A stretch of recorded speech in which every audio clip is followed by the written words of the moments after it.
Hello, everybody. My name is Nkosi, and welcome to the Two Sides of a Coin podcast. This week, we're going to talk about some TV because the movie scene isn't really on this week. Next week, we're going to have a lot of movies. We're going to have Guardians of the Galaxy. We're going to have a couple of others. But this week is a little bit of a slow week, so I decided to go a little bit into TV. So, the two TV shows I'm going to talk about, one wrapped up its season a couple weeks ago. The other one just came out this past week. First being the quasi reboot of the famous show from Scott Bakula, Quantum Leap. The second one being the brand new Amazon branded TV show from the Russo Brothers called Citadel. So, let's get into it. So, in talking about any kind of reboot, there are always three ways that you can go about it. The first way is to completely reboot the franchise. You take the same characters from the previous version of the show, you bring those same characters over, and you start over from scratch. And we've seen that happen with some amazing performances. My favorite one is the show Battlestar Galactica. That is a straight reboot from the previous sci-fi show that came out. We've also seen it in movies with Star Trek, where they rebooted the original TNG, well, not the TNG cast, but they rebooted the original cast and put them into new movies. So that's one way. The second way you can do it is to set a show before that previous entry. So you're doing a prequel to that old classic show that everyone loves. In that way, you get to preserve everything that happened in the show, but by moving back in time, you do give yourself some problems in that everything that happens in regards to your show needs to not overwrite what happened to the original show. So that is another way to do it. The third way to do it, and it's actually the way that I like the most, is to do a sequel or a continuation of that show. So instead of doing a prequel where you are working within this tight box of we need to do our own thing, also everything we do needs to lead up to the start of the old show that everyone loves. Instead of doing that, you move on from that old show and you do your own thing. Because when you do a sequel, you acknowledge everything that happened in the past. However, all the things that are happening in the future are now your own. The entire trajectory of your show is wide open to go whatever route that you want to go. And that's what happens with this new version of Quantum Leap. Even though it has the same name of the previous version that had Scott Bakula, it is not the same show in that it stars a brand new cast while certain elements of the show are still the same. This is, in its own way, a completely different show from the previous Quantum Leap. And because it is that different, because it can explore its own destiny, it goes its own way, and I really appreciate that. So let's go on and let me tell you what I think about this rebooted version of Quantum Leap. Well, not reboot, but a sequel, a spiritual successor to the previous Scott Bakula classic, Quantum Leap. Now, this version of Quantum Leap takes place 30 years after that previous version of Quantum Leap, and immediately it goes into that the government has restarted the Quantum Leap program, which, if you are a fan of the previous show, you know what the Quantum Leap program is. It is one person who jumps into the body of somebody in the past, and because he jumps into that body in the past, he needs to figure out and stop the original event that happened to that person. So whether it's they did something bad or they did something good, he needs to make sure that the main event that happens in their life needs to not happen, and instead it goes a completely different route. So, with this show, instead of having Scott Bakula with Sam Beckett, while he is mentioned, he never shows up in the show. Spoiler alert, he is not there, and they are very open that he isn't there. Who you do have is Dr. Ben Song, who is the main character, who's played by Raymond Lee. You may know him from the TV show Kevin Can F Himself, because he is Sam, the bartender in that show. And this really highlights one of the real good things, in my opinion, about this show. And that is, he is the lead. So, just like with Sam Beckett's character in the previous Quantum Leap, where he jumps into people and he might be wearing their clothes, he might be, what's the word? He might be jumping into somebody who is doing something actively in that moment. In one of the first couple episodes of Quantum Leap, he jumps into somebody who's sparring, and then he gets knocked out because he has no idea what's going on. Just like in that aspect, it shares with Quantum Leap. The difference is how this doctor deals with it than Scott Bakula's doctor. Both are smart, both are capable in their own way.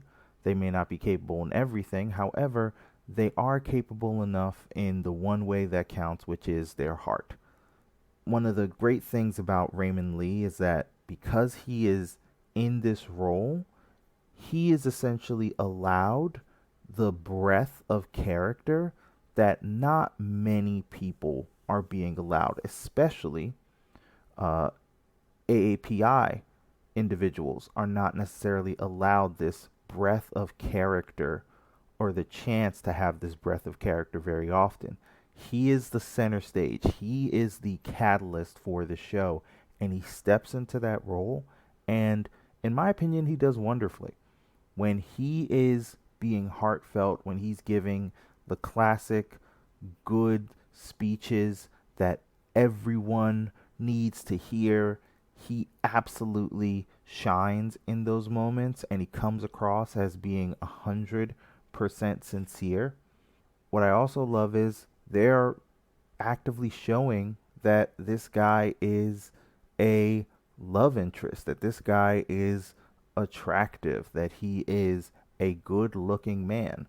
And the reason why I say that is because I grew up in the 90s. So I remember when Jackie Chan was really big, how in a lot of his movies, some of the most famous movies you remember Jackie Chan in, Jackie Chan did not end up with the female lead. You didn't see them kiss, you didn't see them in romantic moments. That was kind of walled off. It was just action, and even in instances where, hey, he's interested in somebody, it really looked like they turned out to be friends more than anything else. It's a real thing, and I really ask anyone who doesn't remember that time, please go back and look at some of those older movies. Or, biggest example, Romeo Must Die with Jet Li. He does not get Ashanti in that movie. They are not together. It is made very clear. So, it's a weird thing to have happen where he's considered the Romeo, but there is no actual like attraction between the two in that movie.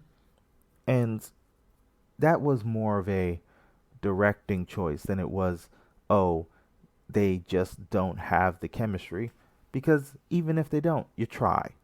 If he wasn't Jet Li, they would have tried, but because he was Jet Li, and because that is a real thing that happened in Hollywood and is still happening to a certain extent, that's why I appreciate this even more.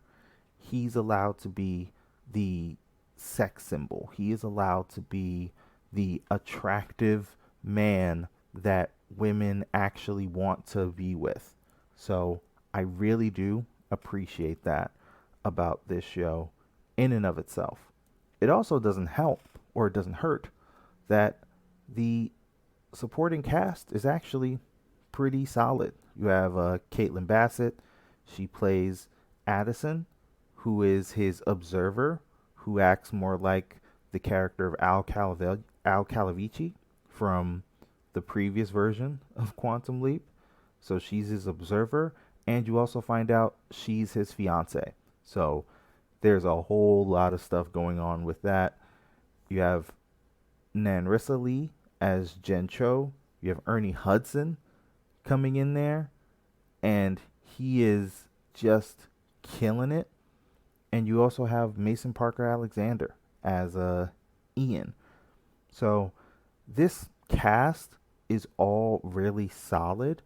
They all feel like they are actually friends. So when they come across as close co-workers, even friends working on this Quantum Leap project, you feel like, hey, they actually care about each other.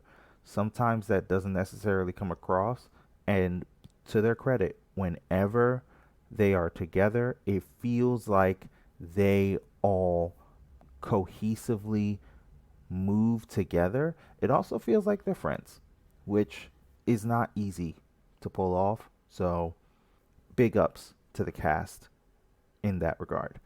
One other thing I really like about the show is that it has some good set design. So, this show, obviously, just like Quantum Leap, you move through time periods, you move through space and time. So, he may show up on a battleship, he may show up in an insane asylum, he may show up in the Old West, he may show up on a space shuttle. All of these things are possible because he is leaping through time and space. So they have a lot of really good practical effects here. There does not look to be an incredible amount of green screen, so you really do feel like, for the most part, they are where they say they are. So this was really good set design in terms of they're working for the most part on actual sets.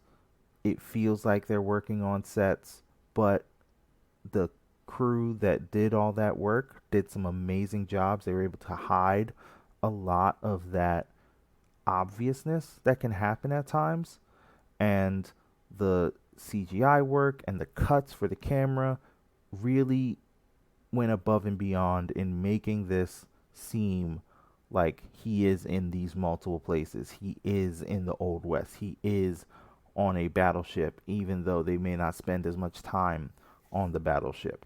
So that's big ups to this show. That doesn't mean this show doesn't have any flaws. So what are some of the flaws of this show? Well, this is good set design. However, this show does not have a lot of money. So let's be honest here. And there are times when you can tell that they are really trying to make this work on a shoestring budget.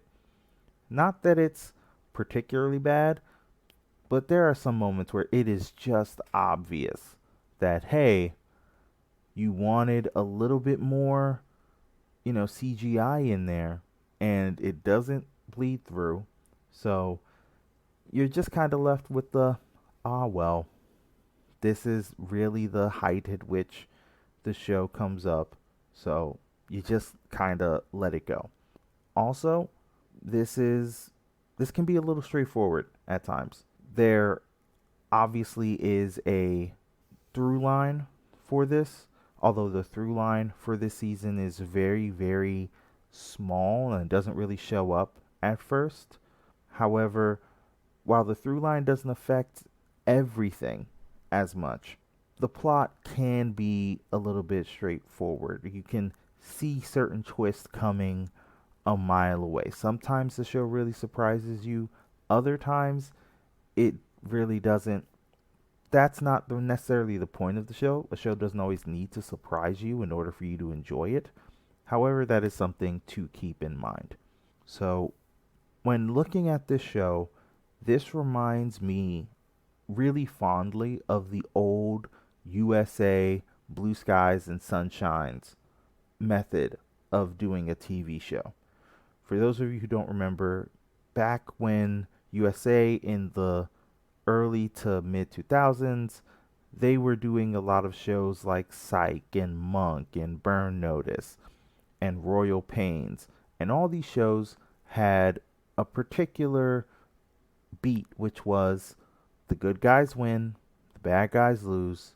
It's always going to be blue skies, and there's always going to be sunshine.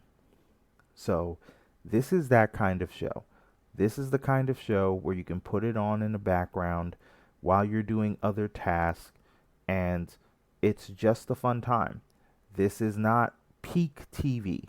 This isn't, oh, The Wire or any of the super high quality TV shows that are out there.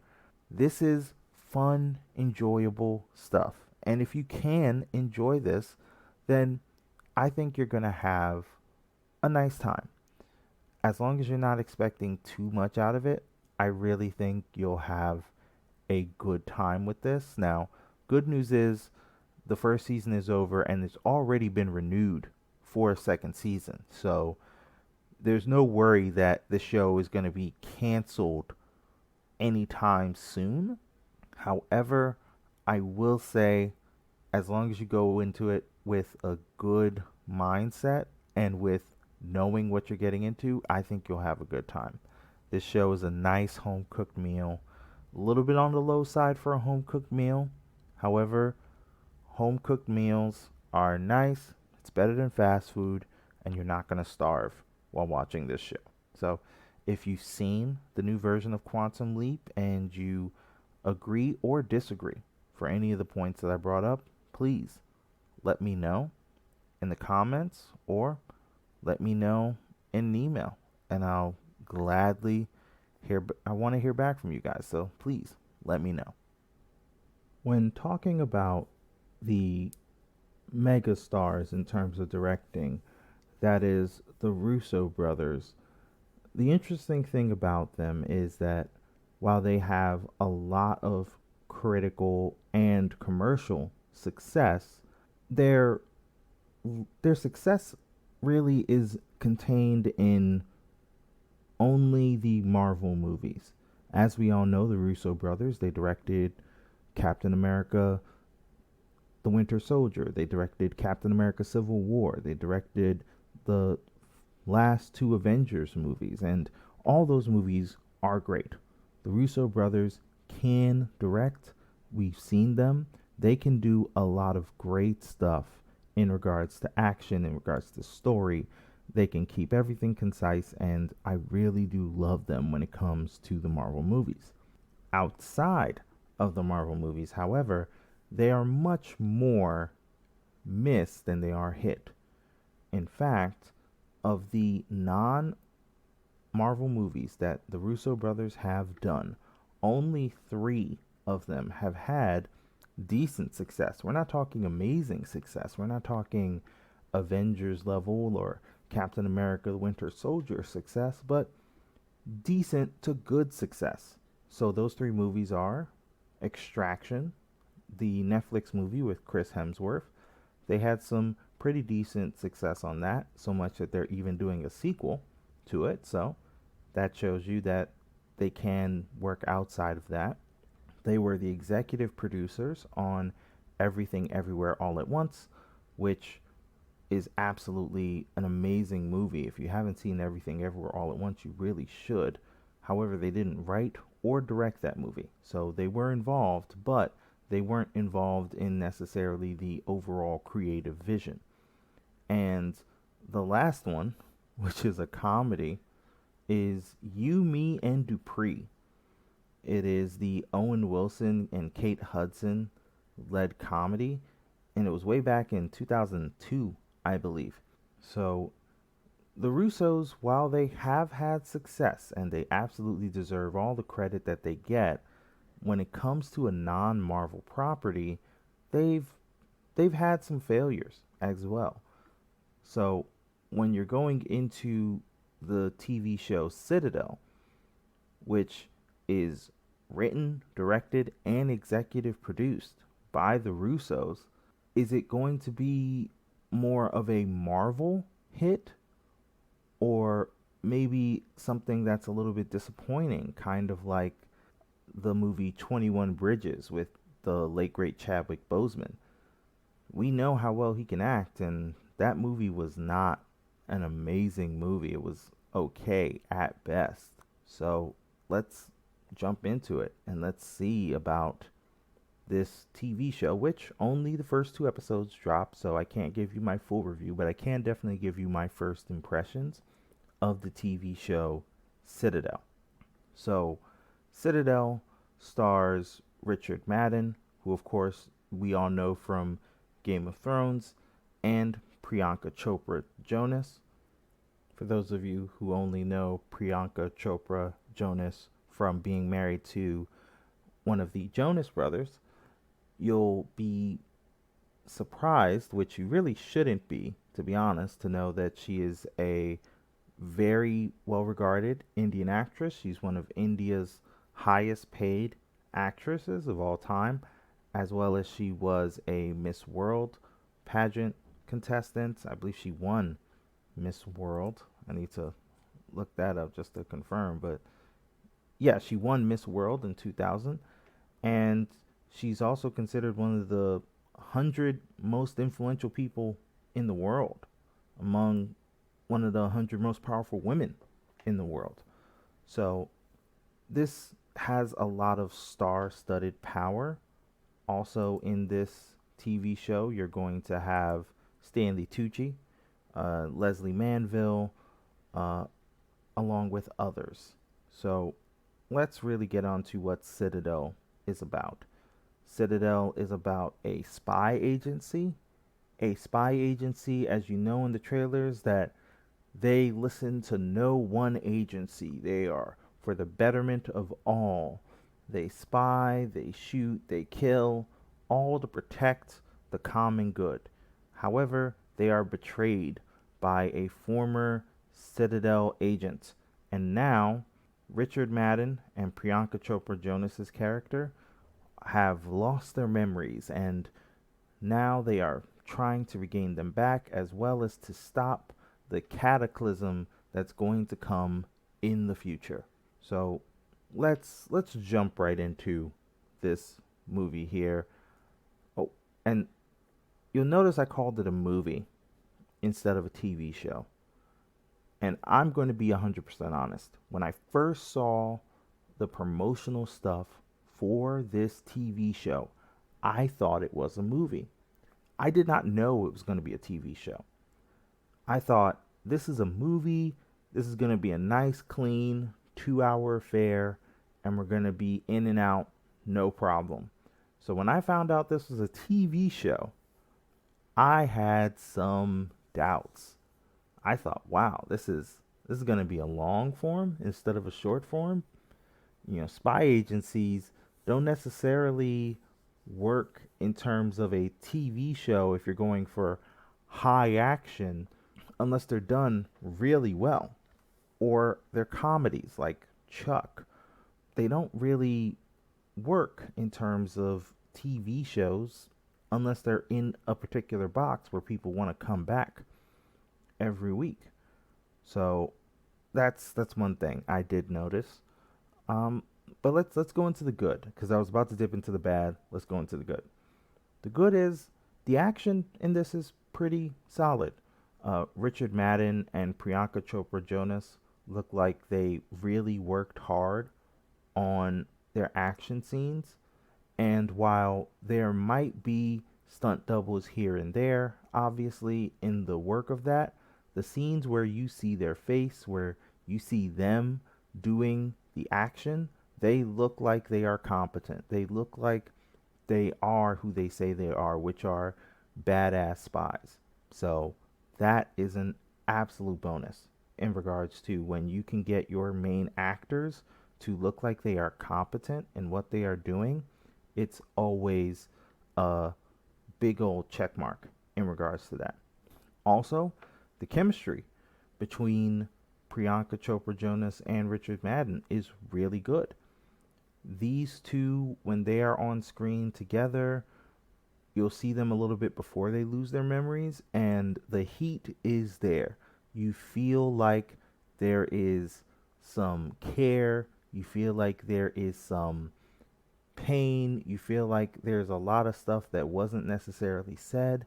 So I really do like the fact that we are getting that out, because these are some really good actors and they portray that ably on the small screen. Also, when Stanley Tucci comes in, Stanley Tucci, of course, he is a career actor. He comes in, he's going to give you solid performance after solid performance, and that's exactly what Stanley Tucci does. Stanley Tucci gives you an absolutely solid performance here. So I was absolutely fine with what Stanley Tucci gave in regard to this TV show. Outside of that, however, I was not fine with this TV show. Um, so the first shot you see in regards to this show is it starts off where it was upside down. And I first started watching this on my phone. So I thought, oh, my phone just had a bad orientation. I flipped it. I flipped it again and I realized, oh, it's shot upside down. So it didn't start off great. And it goes the second episode. When you see that, it also starts upside down. So I do appreciate the Russo brothers, and they do know how to really sell action. When the action is on, it's good. However, if you have motion sickness, you're gonna have a bad time with this movie, because there are scenes where the camera is moving a little bit too fast and it's gonna throw you off a little bit. Also, everything else in regards to this movie kind of, oh, in regards to this TV show, and that's the problem.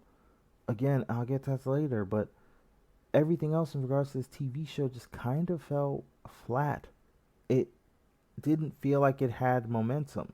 You knew what the point of everything was. It was cohesive. It just felt like there was no urgency in regards to what was happening on the screen. You'd get super smart spies. However, you'd also have some really dumb moments, which I'm not going to really dive into because it is the first two episodes. However, it bugged me how they can be so smart in one instance and so dumb in others. And that really stayed on my mind in regards to this entire TV show. And really the final thing that I just had an issue with in regards to this is, as something I talked about before, this feels like a movie that was converted into a TV show. There are times when one form of media is wrong for telling a certain story. This feels like the wrong format for telling this story. I would expect Citadel to be a Netflix movie or an Amazon movie. That feels like it was the right medium for this topic. To get it as a TV show where, yes, they left off on a cliffhanger and now we're going to have to wait for the next episode. Personally, I just have no desire to wait for the next episode. And I know it's probably going to start the same way, with the camera just being upside down and me waiting for it to tilt right side up, because there really is no point. And it's just going to delve right into, hey, this is what's going on in regards to this TV show. It's not a movie. This should have never been a movie. But it feels like a movie. One of my biggest problems with the Marvel movie The Eternals was it felt like a TV show that was converted into a movie.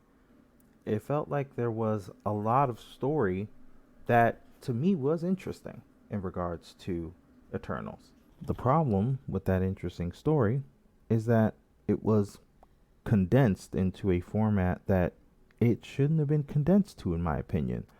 Eternals worked great when it was with everyone together, when they were talking. The problem is you didn't get a lot of that because it had to prioritize all of the things a movie should prioritize. If it was a TV show, however, I feel like you could have gotten much more nuance. You could have gotten some great scenes between these actors, and you could have really seen an amazing TV show if Eternals was shot as a TV show. The same thing goes for, sadly, Citadel. This feels like it is a movie. This feels like the plot should be at most 2.5 hours. If it was a tight 90 minutes, it feels like this could have been an amazing Amazon movie that we could have gotten sequels off of. However, since this is a TV show, since this has so much more story to tell, and mind you, it's only 6 episodes. If it feels like it's dragging now, I can only imagine how it's going to feel when you have the fourth or fifth episode or even the sixth episode that comes out. I'm not trying to knock this show. I do think it can get better. It's just hard to see that right now. It's hard to see the forest through the trees. And this show, it's not giving me what I need. Like, there's this hot part in the center, and that is Richard Madden and Priyanka Chopra when they are together, or Richard Madden and Stanley Tucci when they are together. The show is working. When they are not, they don't. So there's this hot part in the middle, and everything else feels like it has freezer burn because it just feels cold and lifeless. And at least for right now, it doesn't feel great. So this isn't a starving because I am getting something out of this. And I would think it's at the highest form of fast food. This is your like gourmet fast food where, yeah, you love it. However, you do feel bad when you look at that price tag and you say, I paid this much for this. I mean, the food's good. I wouldn't necessarily say it's that good, but you push it aside and you keep it moving. So, sadly, I wish Citadel gets better. I hope it gets better. I think it does have the ability to get better. I could be eating my words at the end of these 6 episodes, and I hope I am because I want to see the Russo brothers succeed. I want them to create their own mini universe, and I hope that Citadel would be that as a movie, not necessarily as a TV show.